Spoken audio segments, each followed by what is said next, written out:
Shanghai, 1916. Sun Yat-sen has returned from exile with troops. Yuan Shikai has finally gone too far. When he declared himself emperor, everyone from revolutionary groups to his trusted lieutenants rose against him. Customs refused to send him tax revenue, and Japan funds an anti-Yuan insurgency. But Sun's campaign is struggling. Nationalist operations barely get off the ground before Yuan's men assassinate his best lieutenant. Then, he gets a message. Yuan is gone. Under pressure and ill, the old man had abdicated the throne, abolished the monarchy, and died in disgrace. There was a new president, but that was just for show. China belonged to the warlords now.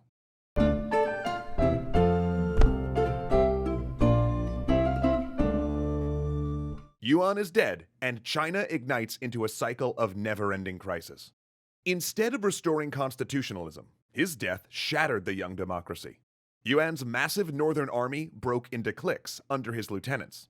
Troops pillaged the local population, collecting taxes at gunpoint.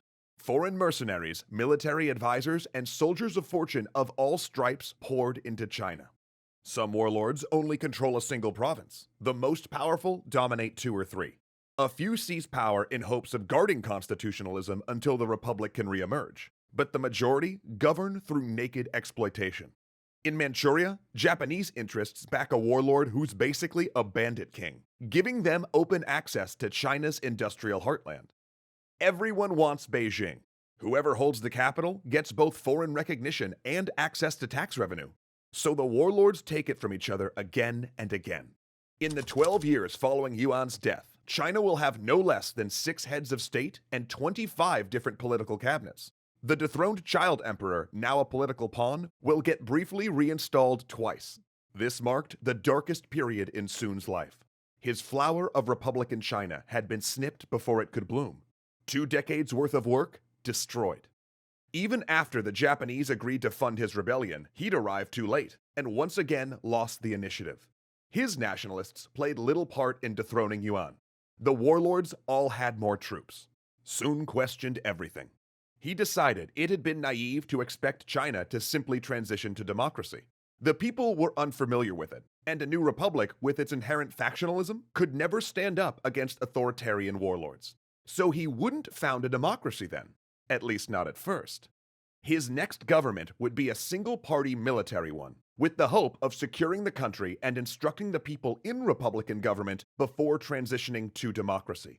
Sun reorganized the Kuomintang into a party that stressed obedience to political doctrine, a move that drove away some allies. And with few options available, he relied on Shanghai's criminal syndicates to serve as foot soldiers. These weren't triads. Triads were rebel groups. These were gangsters. And from those ranks came a new lieutenant, an infantry officer named kai-shek. Brutal but effective, Shang brought a ruthlessness to the nationalists that Sun lacked. Sun disliked killing and tried to avoid it. Shang, by contrast, once assassinated a man as he lay in a hospital bed. With these new allies, Sun traveled to Guangzhou and formed his new state, declaring it China's legitimate government. Members of parliament loyal to Sun convened and declared him Grand Marshal, and he began preparing a military campaign, a northern expedition to retake the country. And with the nation split over whether China should enter World War I, Sun sought funds from both Allied and Central powers, trying to play one against the other. Other than secret support from Germany, he received little. On top of that, Sun's first northern expedition failed. He was outmatched. His forces were so small, he couldn't even remain in Guangzhou unless the provincial warlords allowed it. By 1918, they grew tired of Sun, killed his bodyguards and chief lieutenant, and removed him as Grand Marshal. His government collapsing, Sun fled to his house in Shanghai to write. And this period of self-doubt leaked into Sun's private life as well. While in exile 3 years before, Sun married his young secretary. Despite the scandal, due to the fact he never officially divorced his first wife, the new Madame Sun proved indispensable to setting down his political philosophy. For 2 years, Sun wrote as much as possible. He restated his plans for a republican government, and argued that any future republic must include the right to both elect and recall officials.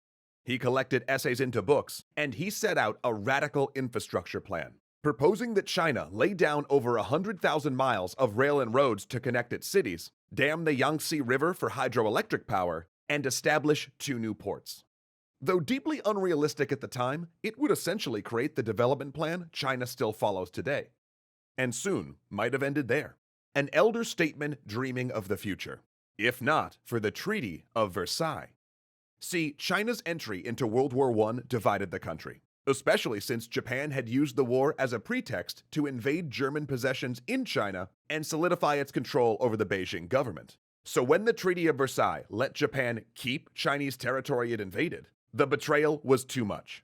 China had joined the Allies despite having little interest in the war, and their reward for being on the winning side was to lose territory.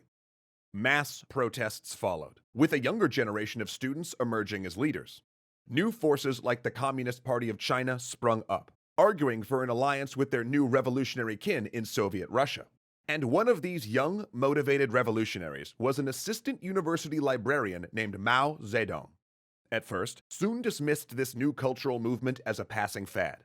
But it had quickly become clear that this youth movement had staying power, and that they had respect for Sun's new, outspoken style. In his writing years, Sun became more openly anti-colonial. Years of eliciting support from foreign powers had worn him down. He raged against hypocrisy of governments like the United States that praised democratic systems but supported the autocratic warlords. He upbraided Japan for emulating Western colonialism rather than siding with other Asian nations. And he called for a canceling of all unequal treaties that foreign governments had imposed via military force. And those positions proved extremely popular with the young New Culture revolutionaries. And that popularity boost came at a crucial time. A Sun-friendly warlord retook Guangzhou, allowing him to return in 1920 and form a second military government. But it lasted only 7 months before Sun set off on another ill-timed northern expedition. A rival seized Guangzhou in his absence and forced Sun to hop on a gunboat and evacuate to Shanghai. And unfortunately, he'd left behind some papers proposing an alliance between the countries who'd lost the most in the Treaty of Versailles, namely China, Germany, and Soviet Russia.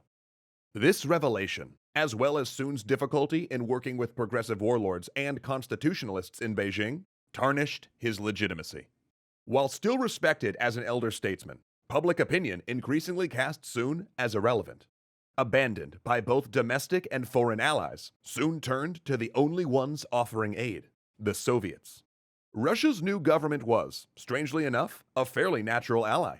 Like China, it was a revolutionary state. The two shared a border. Communist doctrine considered anti-colonial movements brothers in arms. And finally, Soviet Russia was the only nation that committed to return Chinese territory and abolish unequal treaties. Plus, the Soviets were sending agents to help advise, and undermine, governments across the globe. And Sun wanted their advice, money, and weapons. He needed it for starters, but it was also clear that if he didn't accept it, someone else would. In the ensuing agreement, Russia recognized Sun as the leader of China, agreed to support his bid for national reunification, and formally renounced most Russian claims to China itself. Sun, for his part, made it clear that he would not be accepting the Soviet model, but that he would allow individual Chinese communists to join the Nationalist Party. Under the table, though, the agreement provided Sun with money, arms, and Soviet training to help him reorganize the nationalists and establish military academies. So as Sun returned to Guangzhou again, establishing his third military government, things finally looked up. He'd regained legitimacy through foreign recognition, his reputation recovering. The nationalists were, at last, becoming a military force, building up a new northern expedition. Warlords in Beijing courted him. Foreign governments, even Hong Kong, which had once banned him, finally treated him like a major political figure. Now, he did have to violently suppress an uprising in Guangzhou when merchants chafed against his taxes, sure, but overall, things were never better. And in 1924, a progressive warlord invited him to meet in Beijing, offering hope that a political settlement could reunite China without the bloodshed Sun so despised. He began feeling ill on the way. By the time he'd reached the capital, it was clear something was wrong. A doctor confirmed the diagnosis: terminal liver cancer. Sun died 3 months later, his wife by his side. In a time when most Chinese political leaders built vast fortunes, he could only leave her his personal papers and a house in Shanghai. 3 years later, a nationalist honor guard carries Sun's coffin into a great mausoleum, laying it under a stone sarcophagus. The ceremony is propaganda as well as memorial. After a short power struggle following Sun's death, Chiang Kai-shek had emerged as the nationalist leader and finally launched the Northern Expedition. It had succeeded. The nationalists had taken Beijing, though warlords still controlled much of the country, and Chiang actually ruled from Nanjing. But during the expedition, a rift opened up between the hardline nationalists and Chinese communists. Chiang ordered a purge, executing thousands of Chinese communists and setting the stage for a civil war that would tear the country apart for the next 20 years. But throughout those bitter times, as men who could agree on nothing slaughtered each other in service of Chiang and Mao, they both revered one figure. One called him the father of the nation, the other the forerunner of the democratic revolution. Yet it was the same man, Sun Yat-sen.